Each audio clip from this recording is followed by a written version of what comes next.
السلام علیکم ورحمت الله وبرکاته. نن د 14 اگست ورځ ده او د جشن ازادۍ ټول ملک کې مناویږي.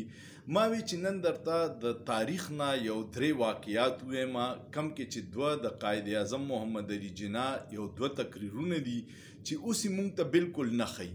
او یو د هغه وخت کابینه کې څوک شامل وو هغه درته لږ تاریخ وایم ډېرو ځوانانو ته پته نه څنګه چې قائد اعظم پاکستان جوړ شو نو قائد اعظم بابا اولنی تقریر کې یو ډېر اهم خطاب کړو او د هغې مقصد دا و چې دا به د پاکستان دپاره یو لار متعیني چې موږ به په دې طریقه ځو ځکه چې هغوی په متحده هندوستان کې د اقلیتونو سره چې کم ظلم کېدو د هغې په وجه باندې پاکستان جوړ شوی نو د هغوی دا ویژن و چې په پاکستان کې به اقلیتونو ته پوره حقوق حاصلي کو مذهبي اقلیتونه دي او کو علاقايي اقلیتونه دي نو هغوی په خپل اولنې تقریر کې دا خبره کړې وه چې نن تاسو آزاد یې او تاسو ته مکمل ازادي ده چې تاسو خپل عبادتګاهانو ته ځئ جومات ته ځئ چرچ ته ځئ او کومندر ته ځئ په تاسو هیڅ پابندي نشته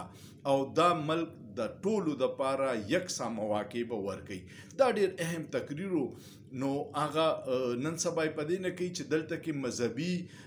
شدت پسندي ډېره سیوا شوې او د نورو مذهبونو ته ډېر په سپک نظر ګوري نو هغه هم د دې پاکستان شهري دي ما وی چې تاسو ته دا ووایم چې قائد اعظم بابا په اولني تقریر کې دې ټولو ته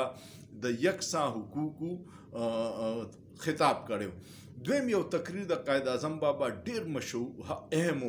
او ډېر مشهور و هغه کړی و په کویټه کې سټاف کالج کې فوجیانو افسرانو ته او هغې کې دا پوینټ ویلی و چې ستاسو کار دی د سرحدونو حفاظت کول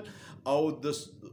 منتخب نمایندګانو حکم منلو دپاره لکه ملک به چلی سیاستدانان او تاسو به د خپل سرحدونو حفاظت کوئ او یوې دا ویلي چې احترام د شخصیاتو نه د عوامو او ادارو چې نو هغه به د عوامو خدمت کوي دا ډېر اهم بیان و